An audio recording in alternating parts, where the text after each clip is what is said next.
شروع اللہ کا نام لے کر جو بڑا مہربان نہایت رحم والا ہے۔ لوگوں کا حساب اعمال کا وقت نزدیک آ پہنچا ہے اور وہ غفلت میں پڑے اس سے منہ پھیر رہے ہیں۔ ان کے پاس کوئی نئی نصیحت ان کے پروردگار کی طرف سے نہیں آتی مگر وہ اسے کھیلتے ہوئے سنتے ہیں۔ ان کے دل غفلت میں پڑے ہوئے ہیں اور ظالم لوگ آپس میں چپکے باتیں کرتے ہیں کہ یہ شخص کچھ بھی نہیں مگر تمہارے جیسا آدمی ہے، تو تم آنکھوں دیکھے جادو کی لپیٹ میں کیوں آتے ہو؟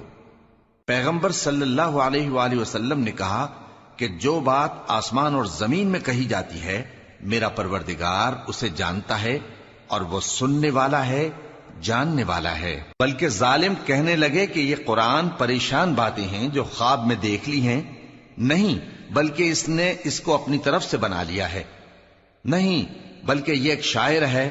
تو جیسے پہلے پیغمبر نشانیاں دے کر بھیجے گئے تھے اسی طرح یہ بھی ہمارے پاس کوئی نشانی لائے۔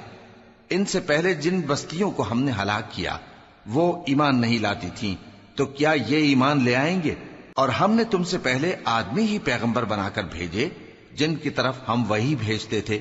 اگر تم نہیں جانتے تو جو یاد رکھتے ہیں ان سے پوچھ لو۔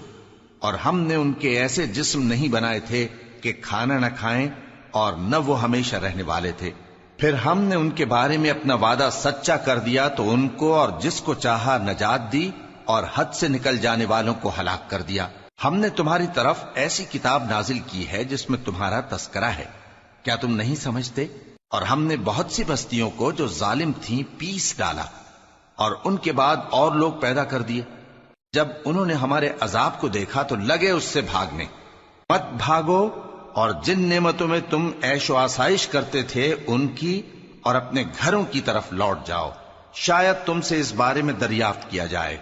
کہنے لگے ہائے شامت، بے شک ہم ظالم تھے۔ تو وہ برابر اسی طرح پکارتے رہے یہاں تک کہ ہم نے ان کو کھیتی کی طرح کاٹ کر اور آگ کی طرح بجھا کر ڈھیر کر دیا۔ اور ہم نے آسمان اور زمین کو اور جو مخلوقات ان دونوں کے درمیان ہے اس کو کھیل تماشے کے لیے پیدا نہیں کیا۔ اگر ہم چاہتے کہ کھیل کی چیزیں بنائیں تو اگر ہم کو کرنا ہی ہوتا تو ہم اپنے پاس سے بنا لیتے، نہیں بلکہ ہم سچ کو جھوٹ پر کھینچ مارتے ہیں تو وہ اس کا سر توڑ دیتا ہے اور جھوٹ اسی وقت نابود ہو جاتا ہے۔ اور جو باتیں تم بناتے ہو ان سے تمہاری ہی خرابی ہے۔ اور جو لوگ آسمانوں میں اور جو زمین میں ہیں سب اسی کا مال ہیں، اور جو فرشتے اس کے پاس ہیں وہ اس کی عبادت سے نہ تکبر کرتے ہیں اور نہ اکتاتے ہیں، رات دن اس کی تسبیح کرتے رہتے ہیں، نہ تھکتے ہیں نہ تھمتے ہیں۔ ان لوگوں نے جو زمین کی چیزوں سے باز کو معبود بنا لیا ہے تو کیا وہ ان کو مرنے کے بعد اٹھا